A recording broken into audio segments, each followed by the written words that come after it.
जय श्री कृष्ण। गीता के चौथे अध्याय में चैप्टर 342 के अंदर स्पष्टीकरण के द्वारा लिखा गया है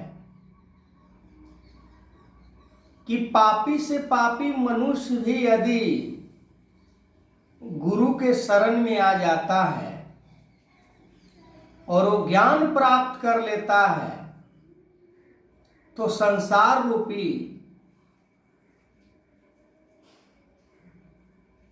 भवसागर से पार हो जाता है।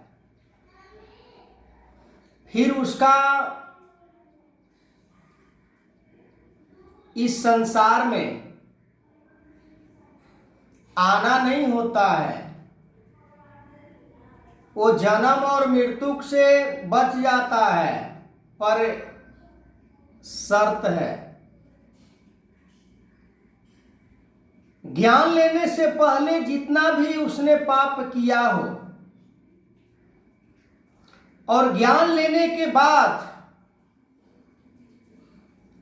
ज्ञान के ऊपर चलकर अपना जीवन जी रहा हो, वही भवसागर से पार हो सकता है।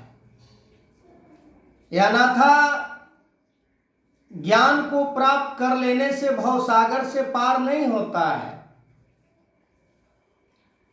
ज्ञान के ऊपर चलने से ये बाधा हमें कौन देता है? संसार में रोकता कौन है? संसार के सुख वैभव, संसार के मोह माया हमें रोकता है ज्ञान के ऊपर चलने से।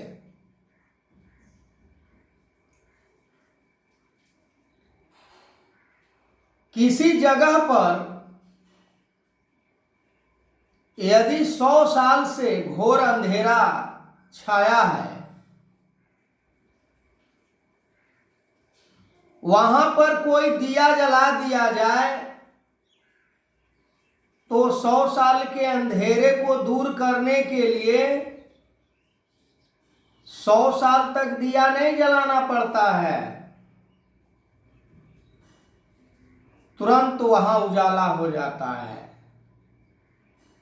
ठीक उसी प्रकार ज्ञान प्राप्त करने के बाद हमारे मन के अंदर किसी प्रकार के कोई पाप नहीं होना चाहिए। फिर संसार में कोई पाप कर्म नहीं होना चाहिए। पर यह संसार में देखा जाता है पाप के ऊपर पाप, पाप के ऊपर पाप किया जा रहा है।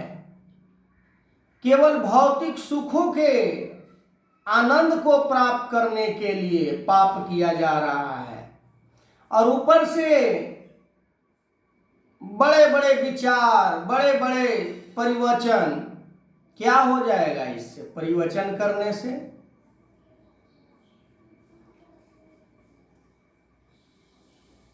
हमें परमार्थ से भी रोकता है। संसार के सुख सुविधा, परमार्थ में फिर हमारा रुचि नहीं रहता है कि मैं परमार्थ में जीवन जी पाऊं, क्योंकि हमारे मन के अंदर वो अज्ञानता छा जाती है।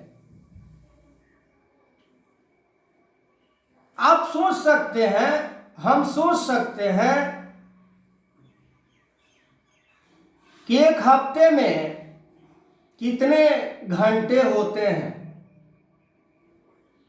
जितने घंटे भी हो, मैंने कैलकुलेट नहीं किया है, पर यदि जोड़ा जाए तो पूरे हफ्ते में गलत गलत कर्म करता हूं, पाप करता हूं, और एक दिन भागवत कथा में 2 घंटे बैठ गया, क्या फर्क पड़ जाएगा? पाप धुल जाएगा। ये ज्ञान लेने से पहले की बात की जा रही है कि जो भूल चूक में गलती हुई है वो तो नष्ट हो जाता है पाप, पर ज्ञान लेकर भी पाप किया जाता है वो नष्ट नहीं हो सकता है। फिर तो वही बात हाथनी की जैसी, हाथी के जैसे कि स्नान ध्यान करता है, पानी के गहराई में खूब आनंद लेता है स्नान का, और फिर वो अपने सूंड से इतना धूल मिट्टी डाल लेता है कि जिसका कोई हिसाब नहीं। तो हमें ये संसार में ज्ञान को प्राप्त करके परमार्थ में अपने जीवन को लगाना है, निस्वार्थ होकर जीवन जीना है, गुरु के बताए हुए अनुसार कर्म को करना है। पर हम ऐसा करते नहीं हैं। हमारा मन संसार को प्राप्त करने में लगा होता है और 2 घंटे भागवत कथा या सत्संग के हम संज्ञा दे लें, क्या फर्क पड़ जाएगा? उससे अधिक तो हम ना जाने कितने पाप नित्य प्रति क्षण क्षण करते हैं, पल पल करते हैं। आगे मैं इस वीडियो को कंटिन्यू करूंगा।